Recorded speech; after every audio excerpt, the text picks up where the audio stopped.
আপনি কি কখনো প্রশ্ন করেছেন কেন খারাপ লোকেরা অনেক সময় ভালো লোকেদের চেয়ে বেশি সফল হয়? আপনি কি কখনো অনুভব করেছেন আপনি চিৎকার করছেন কিন্তু কেউ শুনছে না? যখন সমস্ত সিস্টেম অন্যায় ভরে যায় তখন একজন সৎ মানুষ কি করবে? আমরা সেই সকল প্রশ্নের উত্তরই খুঁজে পাব আজকের আলোচনার মধ্যে দিয়ে। সকলকে জয় যিশু।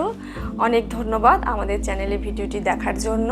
যদি আমাদের চ্যানেলটি এখনও পর্যন্ত সাবস্ক্রাইব করেননি তাহলে অনুরোধ করব এখনই সাবস্ক্রাইব করে দিন এবং বেল বাটনটি প্রেস করে দিন, তাহলে আমাদের সমস্ত ভিডিওর নোটিফিকেশান আপনার কাছে পৌঁছে যাবে। অনুরোধ করি ভালো লাগলে লাইক করবেন, কমেন্ট করবেন এবং অন্যের কাছে শেয়ার করে দিন এই ভিডিওটি।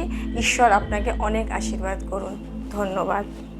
একজন যুবক মধ্যরাতে রেলওয়ে প্ল্যাটফর্মে দাঁড়িয়েছিল। তার ট্রেন অনেক ঘন্টা লেট ছিল। চারিদিকে সবাই চিৎকার করছিল। কেউ কিছু বুঝতে পারছে না, কিছু করতে পারছে না। তারা জানতো না যে সামনের লাইনে একটা বড় অ্যাক্সিডেন্ট হয়েছিল। কন্ট্রোল রুম ট্রেন থামিয়ে শত শত মানুষের জীবন বাঁচাচ্ছিল। অনেক সময় আমরাও ভাবি ঈশ্বর কিচ্ছু করছেন না, কিন্তু আমরা পুরো পিকচারটা দেখতে পাই না। ঈশ্বরের ডিলে আমাদের জন্য ডিফেন্ড, তিনি আমাদেরকে প্রোটেক্ট করে চলেন। এইটি হলো হবকুক ভাববাদী পুস্তকের মূল শিক্ষা। যখন আমরা বুঝতে পারি না তখনও মনে রাখবো ঈশ্বর তার সকলই নিয়ন্ত্রণে রেখেছেন। He is in control of everything. এই ভাওবাদী এমন একজন ভাওবাদী যিনি ঈশ্বরকে প্রশ্ন করেছিলেন। তিনি শুধু জাতির পাপ দেখেননি, তিনি বুঝতে পারছিলেন না কেন ঈশ্বর নীরব রয়েছেন। এই পুস্তক আমাদের শেখায় বিশ্বাস মানে সব উত্তর পাওয়া নয়, বিশ্বাস মানে উত্তর না পেলেও ঈশ্বরকে ধরে রাখা। হবকুক ভাওবাদীর পুস্তক সম্পর্কে অনেক অজানা এবং চমকপ্রদ কিছু তথ্য আমরা আজকে জানব। এক নম্বর বিষয় হচ্ছে হবকুক ঈশ্বরকে প্রশ্ন করেছিলেন, যে বিষয় আমরা পাই হবকুক ভাওবাদী পুস্তকে 1 অধ্যায় 2 থেকে 4 পদে। অধিকাংশ ভাওবাদী মানুষের পাপের বিরুদ্ধে, জাতির পাপের বিরুদ্ধে কথা বলেছেন, কিন্তু হবকুক সরাসরি ঈশ্বরকে প্রশ্ন করেছিলেন, কেন অন্যায় বাড়ছে, কেন দুষ্টরা সফল হচ্ছে। হবকুকের পুস্তকটি মানুষ ও ঈশ্বরের মধ্যে এক অপূর্ব কথোপকথন। 2 নম্বর বিষয় আমরা দেখতে পাই, তিনি ওয়াচ টাওয়ার প্রফেট নামে পরিচিত ছিলেন, অর্থাৎ প্রহরী কার্যের স্থানে ভাওবাদী নামে পরিচিত। হবকুক তার 2 অধ্যায় 1 পদে তিনি বলেন, আমি আপন প্রহরী কার্যের স্থানে দাঁড়াইব, দুর্গের উপরে অবস্থিত থাকিব, আমার আবেদনের বিষয় তিনি আমাকে কি বলিবেন এবং আমি কি উত্তর দিব তাহা দেখিয়া বুঝিব। 3টে এস আছে, দাঁড়াবো স্ট্যান্ড, অবস্থিতি করব স্টে, এবং তৃতীয় উত্তর দিব সে। অর্থাৎ কেমন বিশ্বাসে তিনি দৃঢ় ছিলেন, তিনি হাল ছেড়ে দেননি, ঈশ্বরের উপরে নির্ভর করে তার অপেক্ষায় রয়েছেন, তার কাছ থেকে উত্তর নেবার জন্য, যেন ঈশ্বরকে তিনি উত্তর দিতে পারেন। আমাদের বিশ্বাস কেমন? আমরা কি ধৈর্য ধরে ঈশ্বরের চরণতলে থাকি? তার রব কি শুনি? তিনি কি বলছেন তা কি আমরা শুনি? এই পুস্তকটি বিশ্বাসীর ধৈর্য ও অপেক্ষায় থাকার একটা শক্তিশালী ছবি আমাদের সামনে তুলে ধরে। যেমন একজন সিকিউরিটি গার্ড রাতভর জেগে থাকে, তেমনি একজন বিশ্বাসীকেও প্রার্থনায় অপেক্ষা করতে হয়। 3 নম্বর বিষয় আমরা দেখব, বইটির শুরু অভিযোগ দিয়ে শেষ হয় আরাধনায়। পুস্তকের শুরুতে ভাওবাদী হতাশ ছিলেন, প্রশ্নের উত্তর পাচ্ছিলেন না, কিন্তু শেষে তিনি গান গাইতে শুরু করেন। আমরা বিশেষ করে দেখব হবকুক ভাববাদী পুস্তক 3 অধ্যায় 17 থেকে 18 পদ। এখানে কি লেখা আছে জানেন? যদিও ডুমুর বৃক্ষ পুষ্পিত হইবে না, দ্রাক্ষালতায় ফল ধরিবে না, চিত বৃক্ষ ফলদানে বঞ্চনা করিবে, ও ক্ষেত্রে খাদ্যদ্রব্য উৎপন্ন হইবে না, খোঁয়ার হইতে মেষপাল উচ্ছিন্ন হইবে, গোষ্ঠে গরু থাকিবে না, তথাপি আমি সদাপ্রভুতে আনন্দ করিব, আমার ত্রাণেশ্বরে উল্লাসিত হইব। প্রভু সদাপ্রভুই আমার বল, তিনি আমার চরণ হরিণীর চরণ সদৃশ করেন, তিনি আমার উচ্চস্থলী সকল দিয়া আমাকে গমন করাইবেন। কি অপূর্ব বিশ্বাসের অনুভূতি তিনি প্রকাশ করেছেন সদাপ্রভু, ত্রাণেশ্বর।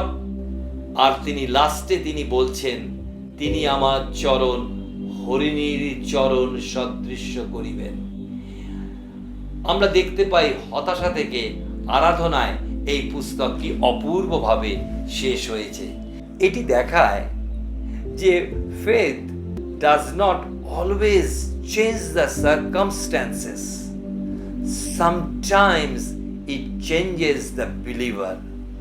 অর্থাৎ বিশ্বাস সবসময় পরিস্থিতির পরিবর্তন করে না, কখনো কখনো তা বিশ্বাসীকেই পরিবর্তন করে দেয়। 4 নম্বর বিষয় আমরা দেখব, এখানে বলা হয়েছে ধার্মিক বিশ্বাসে বাঁচিবে। এই বিখ্যাত উক্তি প্রথম হবকুকই করেছেন, এবং যা আমরা পাই 2 অধ্যায় 4 পদে। কিন্তু এই পদটি পরে নতুন নিয়মে 3 বার উদ্ধৃত হয়েছে, যেমন রোমিও তার 1 অধ্যায় 17 পদে, গালাতীয় তার 3 অধ্যায় এবং ইব্রিয় তার 10 অধ্যায় 38 পদে। এটি পুরো খ্রিস্টীয় বিশ্বাসের ভিত্তি বা ফাউন্ডেশন ওয়ার্ডস বলে আমরা বলতে পারি। 5 নম্বর হচ্ছে, হবকুক সম্ভবত একজন উপাসনার নেতা ছিলেন। অধ্যায় 3 শেষে লেখা আছে প্রধান বাদ্যকরের জন্য। এটি ইঙ্গিত করে যে হবকুক শুধু ভাববাদী ছিলেন না, সম্ভবত তিনি মন্দিরের ওয়ার্শিপ লিডারও ছিলেন। তাই হবকুককে কেউ কেউ সিঙ্গিং প্রফেট বলে অভিহিত করেন, যেমন আমরা জিরোমিওকে বলে থাকি কাঁদুনে ভাওবাদী বা উইপিং প্রফেট। 6 নম্বর বিষয় এই পুস্তক থেকে আমরা শিখতে পাই, ঈশ্বর তাঁর জাতিকে শাস্তি দিতে কলদীয়দের বা ব্যাবিলনকে উত্থান করেন, যে ভবিষ্যৎবাণী ভাববাদী হবকুক করেছিলেন। ঈশ্বর হবকুককে বলেছিলেন যে বাবিল জাতি জিহুদাকে শাস্তি দেবে। তখন ব্যাবিলন পুরো শক্তিশালী সাম্রাজ্য হয়ে ওঠেনি, তবুও আমরা দেখতে পাই এই ভবিষ্যৎবাণী সত্যি হয়েছিল।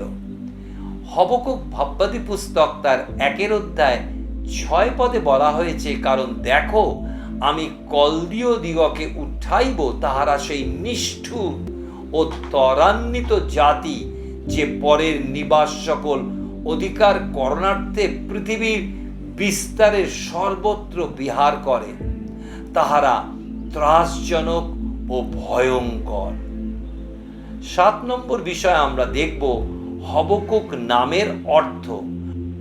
হবকুক হিব্রু ভাষায় নামটি বাংলায় বলা যেতে পারে আলিঙ্গন করা বা আঁকড়ে ধরা, বা ইংরেজিতে বলতে পারি এমব্রেস অর ক্লিং টাইটলি। হবকুক এমন একজন ভাববাদী ছিলেন, তিনি প্রশ্নের মাঝেও ঈশ্বরকে আঁকড়ে ধরেছিলেন। বিভ্রান্তির মাঝে বিশ্বাস হারাননি। অন্ধকার সময়েও ঈশ্বরের উপরে আস্থা রেখেছিলেন। তাই তার নাম তার জীবনের সঙ্গে খুবই মানানসই। যখন আমরা সব উত্তর পাই না, তখন ঈশ্বরকে আঁকড়ে ধরাই হলো সত্য বিশ্বাস। আমরা এই পুস্তকে 3টি আত্মিক সত্য শিখব।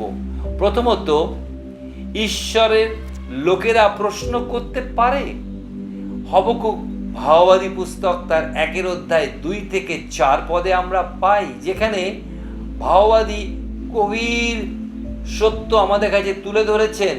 তিনি বলছিলেন, হে সদাপ্রভু, আমি কতকাল আর্তনাদ করিব, আর তুমি শুনিবে না? তিনি ঈশ্বরকে অস্বীকার করেননি। তিনি কষ্টের মধ্যে ঈশ্বরের কাছে প্রশ্ন করেছেন। একজন শিশু যখন ভয় পায়, তখন সে বাড়ি থেকে পালায় না।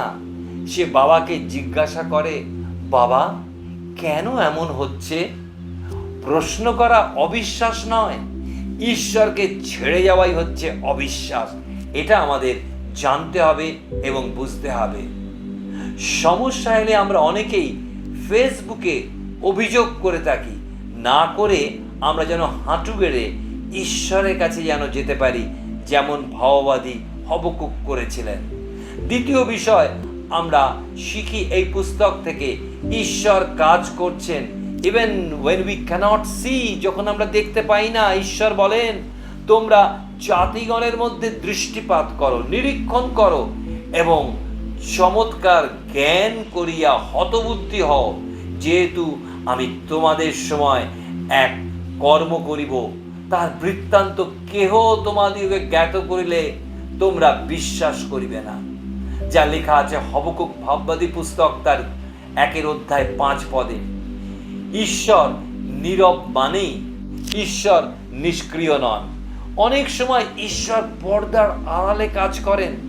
একজন সার্জন যখন অপারেশন থিয়েটারে রোগীকে কাটে, রোগী ভাবতে পারে ডাক্তার আমাকে আঘাত করছেন, কিন্তু আসলে সেই কাটাই তার জীবনকে রক্ষা করছে। আমরা অনেক সময় বুঝতে পারি না ঈশ্বর আমাদের জীবনে কেন আঘাত আসতে দিচ্ছেন। তৃতীয় বিষয় আমরা শিখতে পাই, ঈশ্বর কখনো পাপকে চিরকাল সহ্য করেন না।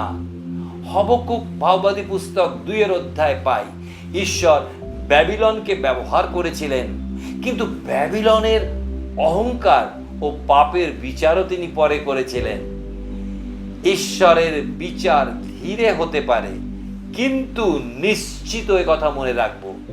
চতুর্থ বিষয় আমরা শিখি এই পুস্তক থেকে আত্মিক শিক্ষা, বিশ্বাস মানে অন্ধকারেও ঈশ্বরকে ধরে রাখা। আমরা একটু আগেই পাঠ করেছি হবকুক ভাববাদী পুস্তক 3 অধ্যায় 17 থেকে 18 পদ। এটি বাইবেলের সব থেকে শক্তিশালী বিশ্বাসের ঘোষণা। পঞ্চম বিষয় আমরা দেখতে পাই, প্রার্থনা দুঃখকে অপূর্ব আরাধনায় পরিবর্তন করতে পারে। হবকুক 3 অধ্যায় আমরা সেই গভীর সত্য দেখতে পাই। পুস্তকটি শুরু হয় অভিযোগ দিয়ে, শেষ হয় আরাধনা দিয়ে। হবকুক পরিস্থিতি বদলানোর আগে নিজেই বদলে গেছিলেন। নিজে না বদলালে আমরা ঈশ্বরের আত্মিক আশীর্বাদ বুঝতে পারি না। একটা ভায়োলিন তার যত টান টান হয়, তত সুন্দর সুর বেরো হয়। অনেক সময় কষ্টই বিশ্বাসীর জীবনে গভীর আরাধনা তৈরি করে। কষ্ট আপনাকে তিক্তও করতে পারে, আবার আরাধনাকারীও করতে পারে। এ কথা ভুললে চলবে না। একটা বিমান ঝড়ের মধ্যে পড়েছিল, টার্বুলেন্সের কারণে সবাই ভয়ে কাঁপছিল, সবাই আতঙ্কিত ছিল, কিন্তু একটা ছোট মেয়ে শান্তভাবে তার সেই রঙিন গল্পের বই পড়ছিল। যখন টার্বুলেন্স চলে গেল, তখন সবাই প্রশ্ন করলো এই শিশুটিকে, মা কি হয়েছিল, তুমি এত শান্তভাবে তোমার বইটা পড়ছিলে? আর আমরা যখন খুব ভয় পেয়ে গেছিলাম, তখন মেয়েটি মিষ্ট স্বরে বলল, আমি কেন ভয় পাবো, এই প্লেনের পাইলট তো আমার বাবা। প্রিয় ভাই ও বোন, আমরা কি জানি আমাদের জীবনের পাইলট কি আমাদের প্রভু যীশু খ্রিস্ট? তার হাতে যদি আমাদের নিয়ন্ত্রণ আছে, তাহলে আমরা নিরাপদে আছি। আপনাদের অসংখ্য ধন্যবাদ জানাই আমাদের চ্যানেলটি সাবস্ক্রাইব করার জন্য। যারা এখনো পর্যন্ত আমাদের চ্যানেলটি সাবস্ক্রাইব করেননি, আপনাদের কাছে আমাদের অনুরোধ, চ্যানেলটি সাবস্ক্রাইব করে দিন, বেল বাটনটি প্রেস করে দিন, তাহলে আমাদের আগামী সকল ভিডিও নোটিফিকেশন আপনি পেয়ে যাবেন। আমাদের ভিডিওটি ভালো লাগলে লাইক এবং কমেন্ট করতে ভুলে যাবেন না, এবং আপনাদের প্রিয়জনদের সাথে অবশ্যই শেয়ার করে দেবেন। আপনাদের প্রার্থনার অনুরোধ থাকলে বা নোটস পেতে চাইলে বা আমাদের অনলাইন বাইবেল অধ্যয়নের সাথে যুক্ত হতে চাইলে আমাদের স্ক্রিনে দেওয়া হোয়াটসঅ্যাপ নাম্বারটিতে আপনি যোগাযোগ করতে পারেন। ঈশ্বর আপনাদের আশীর্বাদ করুন।